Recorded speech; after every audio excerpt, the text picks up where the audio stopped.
Hey everyone, welcome back to another episode of the Brawn Body Podcast. This week we're joined by Abby Sweger to discuss her journey as a collegiate female football kicker. Abby's currently a sophomore. She attends Lebanon Valley College in Pennsylvania, and she's studying speech-language pathology. She's also the kicker on the football team. So in high school, she was actually the team captain of her soccer team for 2 years. She won MVP of the team. She was a second team Mid-Penn Colonial All-Star for 3 years. She was also involved in diving, wrestling. She was a very busy person by the sounds, and we're really excited to dive into her journey as to how she got involved kicking on a collegiate football team. For more on Abby, you can find her on Instagram at Abby, ABI underscore Sweger, Sweger. So with that, Abby, welcome to the show. Excited to have you. Thank you, Dan. I think you pretty much hit everything as far as athletics. I Uh, really just took every opportunity in high school that I came across for sports, and I never really thought I'd be playing a sport in college, let alone football. So it's really been a crazy journey. I was gonna say, it sounds like you've done anything. Is there anything you haven't Yeah. done? I mean, wow. Um, Basketball. Basketball, I'm with you there. I'm not that good at that.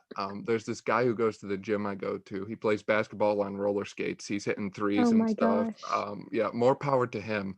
But I mean, based on your record, I feel like if you tried basketball, you'd probably be pretty good.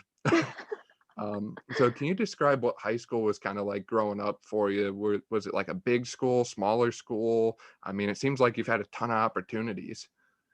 Yeah, so I went to Big Spring High School in Newville, PA, and it's a super rural area. Hmm. My high school is super small, but sports was such a huge part of the community.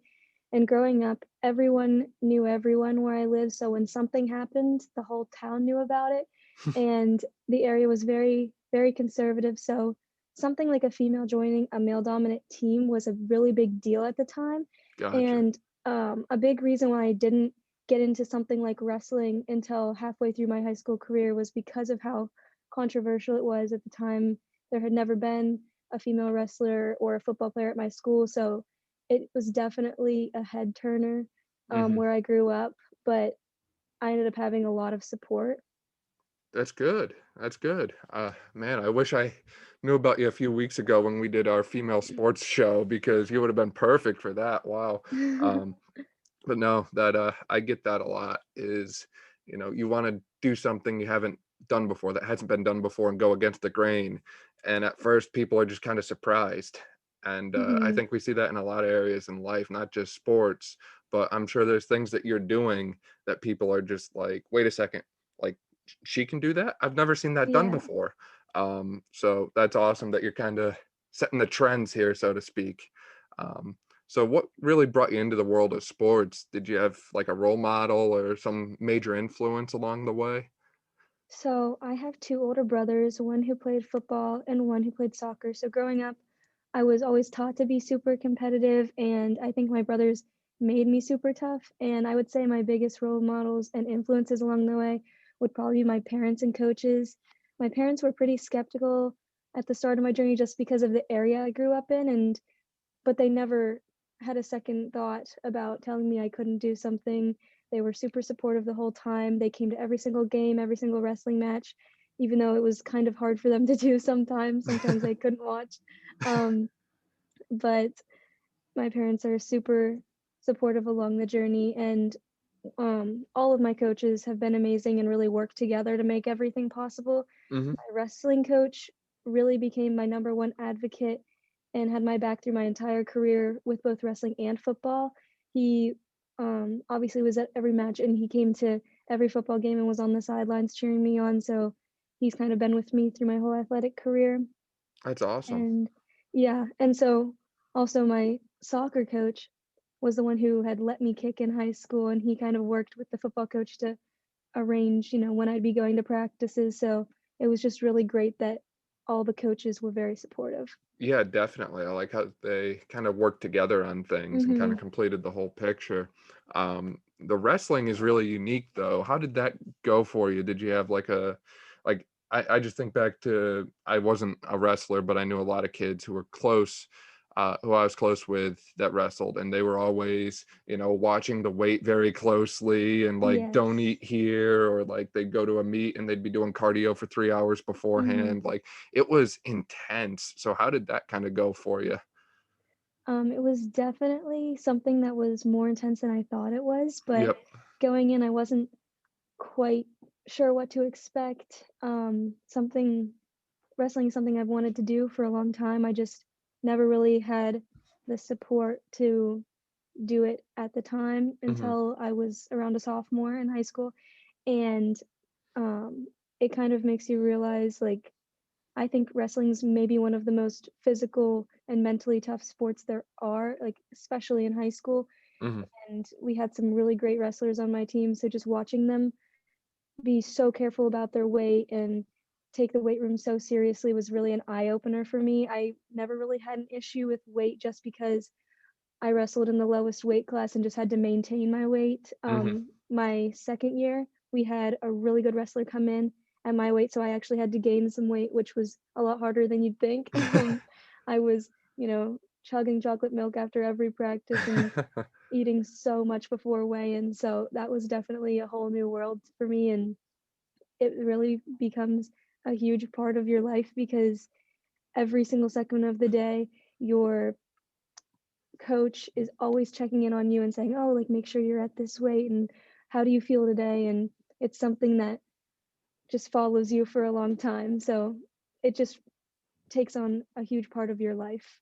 No, for sure. And I'm sure with growing up with two older brothers, you kind of had wrestling practice built in at Yes, home.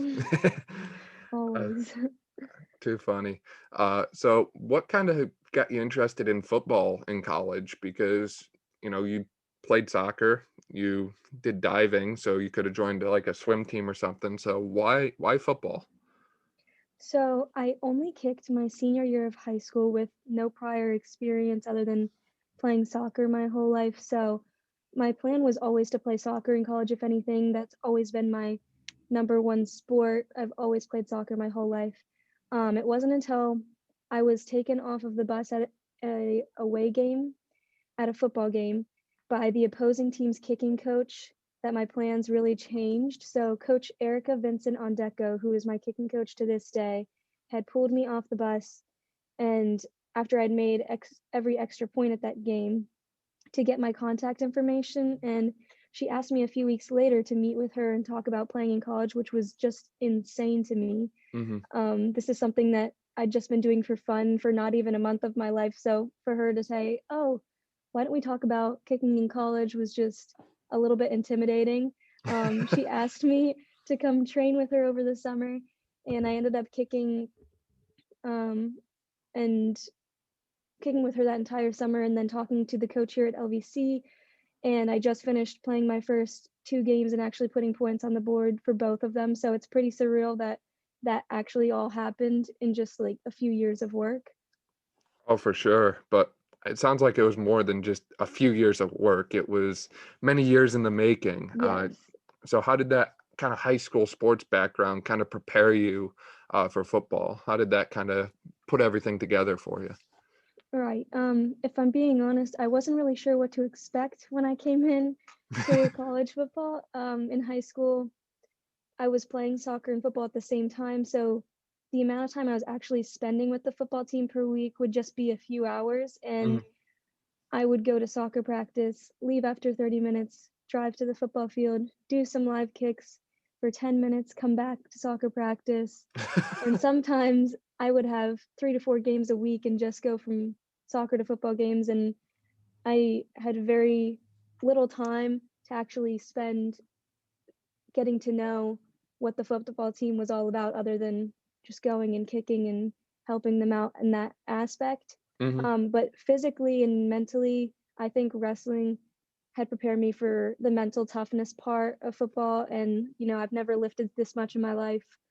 Um, and so being on a college team, the one thing that I think I was very prepared for coming Mhm. into football was the lifting aspect, just because for wrestling, we were pushed so hard to lift and to take the weight room very seriously. Yeah. No, that makes a lot of sense. Mm. when you get fully immersed in the world of football, things are definitely a little Yes, different.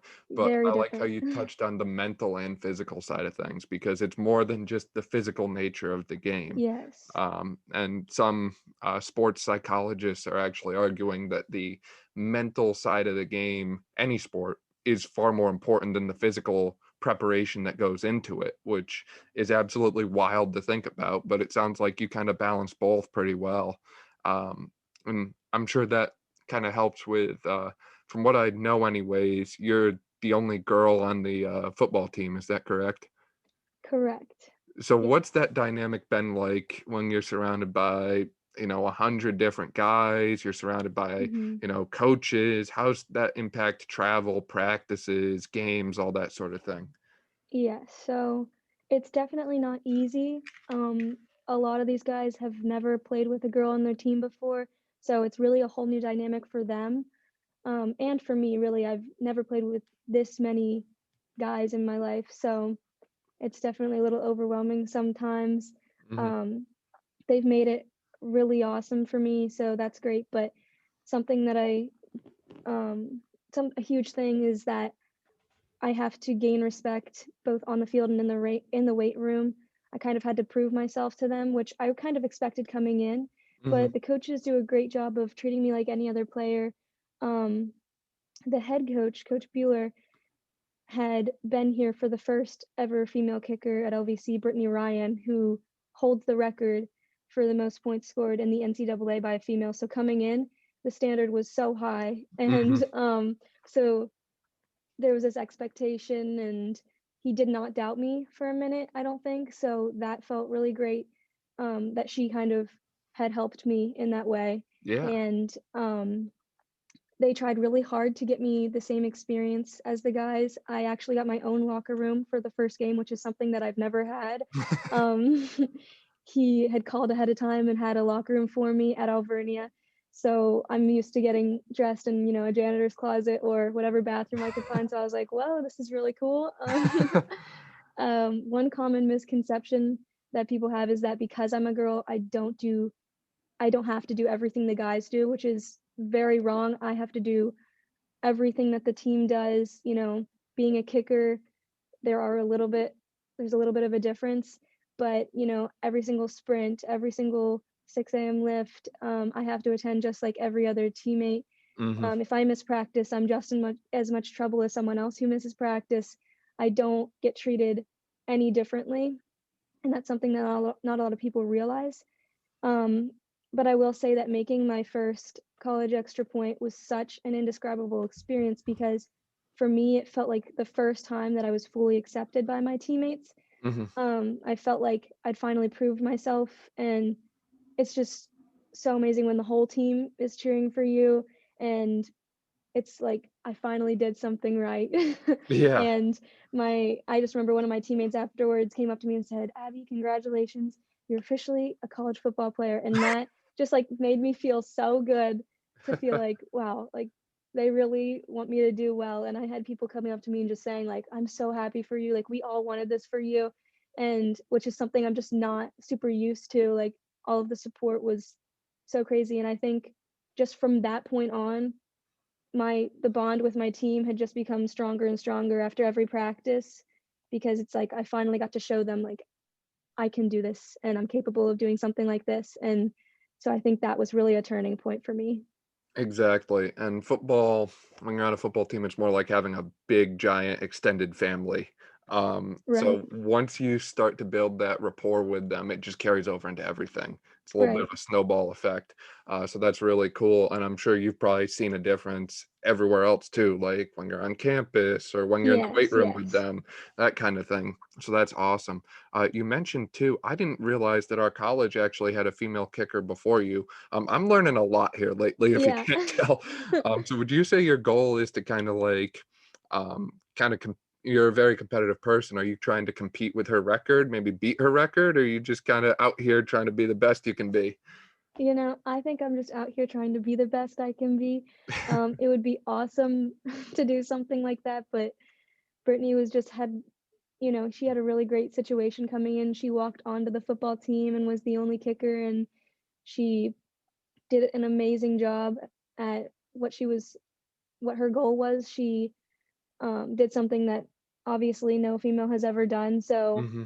I give props to her. I have contact with her. I email her all the time. I Zoom with her. She lives in New Zealand now, so it's kind of crazy Wow. talking to her. But she definitely has given a lot of her experiences to me to like live off of, and it's so I'm so grateful for that because coming in, I felt so much more prepared because I know that at her time it was a lot different, and so I have a lot more support and um, just like the growth in society accepting female and male dominant sports has definitely happened a little bit. Hmm. Obviously, it's not perfect still. So, um, just living through her experiences that she's told me, I've gained a lot more confidence. I'd say that my goal with playing football is not only to become a reliable asset for my team and improve as a kicker, but to inspire people to kind of step outside their comfort zones. Hmm. Not only females, but anyone. I mean, football really made me realize how important it is to be uncomfortable. In order to grow as a person and athlete, you have to make yourself uncomfortable and you have to be willing to work harder than anyone else. The difference between being good and being great, I think, is mental toughness and how much of yourself you're willing to commit. And so I did not just wake up one day and decide, like, oh, I think I want to play football in college. That's It's so much more than that. And skill is genderless. So if you're willing to work hard and make yourself a little uncomfortable, then I think that's where you'll see success. So No, I I think could that's not agree really more. cool. That's Yeah. spot on. Success doesn't know anything. I'm going to steal a Greg Plitt quote real quick. Success knows nothing about cold, early, tired. Yeah. Success knows if you showed up or not. When it comes to the people who we look at and remember, the people we remember for years and years, those that we consider the winners, even if their team wasn't that good, the difference between them and the spectators is the winners kind of had a belief that overcame everyone else's disbelief every single time. There's probably people that were doubting you along your journey, telling you, Yeah. this isn't going to work for you. You're not going to make it, plain and simple. And, your belief that you were going to was stronger than theirs. And obviously, look at where you are now. Um, Kind of a crazy experience. Um, Yes. so I kind of like how you said too, you're not necessarily out here to like knock someone off a record. You're just out here doing what you can and Yeah. kind of being humble about the whole thing. One of my good friends, we've had her on the podcast a few times, Ariana Camille, she dances on Broadway. She said, the big thing is I'm here because the people before me, I'm standing on their Right. shoulders in a way. So I think it's really cool that you recognize that, it's especially at such a young age. You're only a college sophomore after all. You've got 2 or 3 years left to play, which is really Mhm. exciting. So you kind of touched on this a little bit, and I touched on it too. In the past, we've discussed a lot of issues within female sports, and you kind of touched on how you didn't always have your own locker room. People didn't always believe in you. The wrestling piece. Have you faced any other like major issues per se in your sports career thus far, or are things kind of smooth sailing at this point? Um, I don't think things will ever be smooth sailing, but, hopefully one day we get there. I think the most issues I've ever faced is just with discrimination in general, in high school especially. Hmm. At one of the biggest high school wrestling tournaments in PA, I was told I wasn't allowed to go upstairs in between matches where all the teams stayed during the day because I wasn't a wrestler. And they told me I had to stay downstairs in the bathroom all day. And I had no way to tell if I was wrestling next because just everything was going on upstairs. Um, but I had to stand up for myself and I made it known that, I'm not a team manager. I'm here to Hmm. compete. Um, and it was actually changed in the rule book the next year that I came that the wording was changed in the rule book to all male and female wrestlers can go upstairs. So that made me feel awesome. Like, wow, I actually just did something. Like I advocated for myself, and this is Hmm. what happened. Yep. Um, I've heard so many things though, comments obviously when it comes to both wrestling and football, just like I've heard, oh, they're so bad they have to have a girl on their team, or even like recently, I know just in the past games here at LVC, it's like, oh, she's probably just the backup kicker for extra points. She's too tiny to kick any further than that. And you just have to just not let any of that affect you. When it comes to me being treated differently than someone who's part of the team, that's where I kind of cross the line, but you can't really control what other people are going to think of you, and you're going to hear comments, that's a given. So just having my team's support is really great. I've had my wrestling team back me up in high school. They would step up for me all the time, and even these football players are always telling me, like, you know, Abby, we've got your back no matter what. And it's just so great to hear that and know that, you know, anytime I can rely on them. No, definitely, for sure. And like I said before, you're kind of a trendsetter here, and it's really nice to know that, you know, you're a little bit of a persistent one. So when things aren't right, you just keep pushing away, and Yeah. you know, what do you know? Things change as a result. So that's really cool, and we definitely need more people like that out here. Yeah. So with that, are there any key takeaways you want people to kind of remember about your journey, or anything you want to use to kind of inspire other people to kind of do what you're doing?